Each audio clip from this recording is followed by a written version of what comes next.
Horas. Kenalin, nama aku Gracias Nikonebaho dengan NIM 072111733041. Aku ingin bertanya nih sama teman-teman semua. Teman-teman semua udah pernah nggak ngelihat atau melihat cuplikan yang sebelumnya?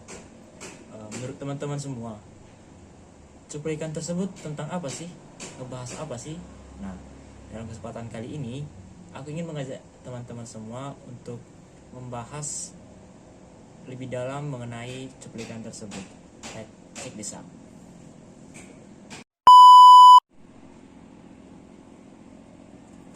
Oke, sekarang kita masuk ke pembahasan. Nah, cuplikan sebelumnya itu adalah cuplikan yang membahas mengenai kain ulus. Kain ulus itu apa sih? Kain ulus adalah sebuah kain tenun khas suku Batak Toba yang berbentuk selendang dan melambangkan adanya ikatan kasih antara orang tua dengan anak maupun antar sesama manusia. Pada awalnya, kain ulus ini memiliki 3 fungsi utama yang diyakini oleh masyarakat suku Batak Toba, yaitu sebagai penghangat badan, sebagai pelindung jiwa, dan juga sebagai unsur yang selalu digunakan dalam setiap upacara adat Batak. Nah, yang menjadi pertanyaan adalah, apakah keberadaan ulus ini masih tetap eksis di tengah perkembangan zaman yang semakin modern di era globalisasi yang notabene telah banyak meninggalkan budaya-budaya tradisional dan menyerap kebudayaan-kebudayaan lebih modern? Nah, jawabannya adalah ya, masih tetap. Keberadaan ulus pada saat di era globalisasi ini masih tetap eksis dengan berbagai inovasi-inovasi terbaru. Untuk melestarikan dan menjaga keberadaan ulus tersebut, upaya-upaya dilakukan agar kebudayaan tersebut tidak hilang begitu saja. Nah, salah satu upaya yang dilakukan adalah dengan mengangkat unsur ulus ini dalam berbagai objek. Salah satunya adalah pakaian. Pada saat ini sudah sangat banyak pakaian yang menggunakan atau berbahan dasar ulus yang menjadi sebuah ketertarikan dan keunikan bagi masyarakat.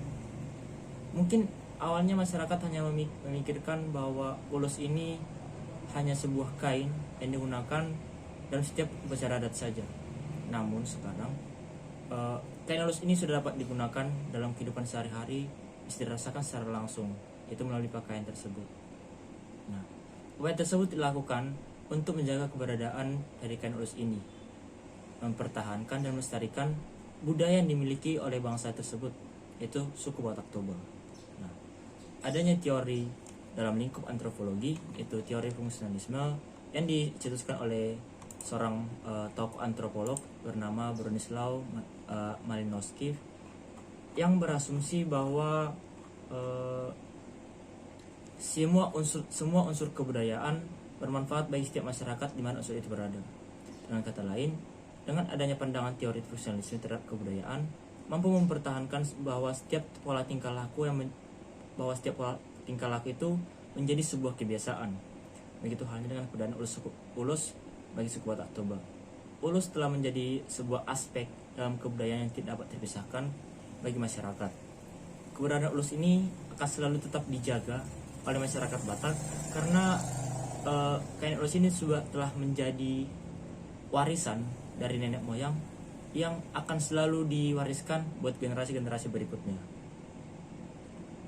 Dengan adanya teori fungsionalisme sebagai teori pendukung akan memacu setiap aspek yang terkait dalam pengembangan ulus ini untuk mampu bekerja sama dan saling berkoordinasi agar nantinya keberadaan dan pengembangan ulus ini dalam era globalisasi mampu memberikan dampak positif bagi setiap aspek yang terlibat, baik masyarakat dan bagi kebudayaan suku Batak itu sendiri.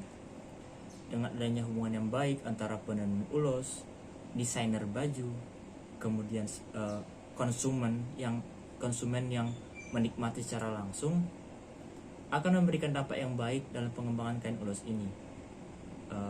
Tentunya kebudayaan tersebut akan selalu terjaga dan selalu lestari walaupun di era globalisasi, dan gak menghilangkan makna dari kebudayaan itu sama sekali.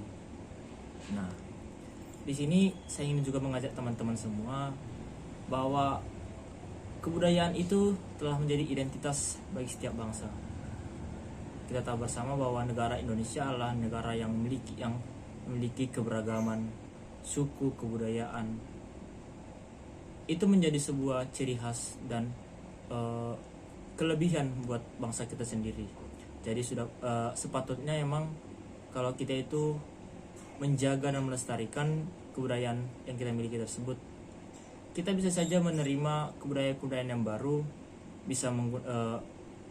tetapi kita tidak boleh juga menghilangkan kebudayaan yang pada awalnya sudah menjadi ciri khas kita. Ketika kebudayaan yang kita miliki tersebut mulai terkikis oleh perkembangan zaman, maka kita harus mampu mengangkat kembali kebudayaan tersebut agar kebudayaan tersebut tetap ada dan tetap terjaga dan bisa diwarisi buat generasi-generasi berikutnya. Contohnya kain ulus tersebut. Pada awalnya kain ulus ini hanya dianggap sebuah kain biasa, kain yang hanya diselendangkan ke bahu lalu digunakan pada setiap acara adat. Tetapi kita lihat sekarang, dengan adanya pakaian yang menggunakan unsur ulus ini, menjadi sebuah kebanggaan bagi kita kalau kebudayaan tersebut dapat ikut berkembang. Walaupun di era zaman yang semakin modern, banyaknya pakaian-pakaian yang datang dari luar negeri, kemudian bangsa Indonesia menerima hal tersebut dan menggunakannya. Keberadaan ulus ini saya harap tentunya akan tetap terjaga, mampu dipertahankan, karena ini menjadi sebuah identitas bagi kita. Oke, sekian dari saya mengenai eksistensi ulus di era globalisasi. Jika saya ada kesalahan pengucapan maupun perkataan, saya memohon maaf. Terima kasih. Horas.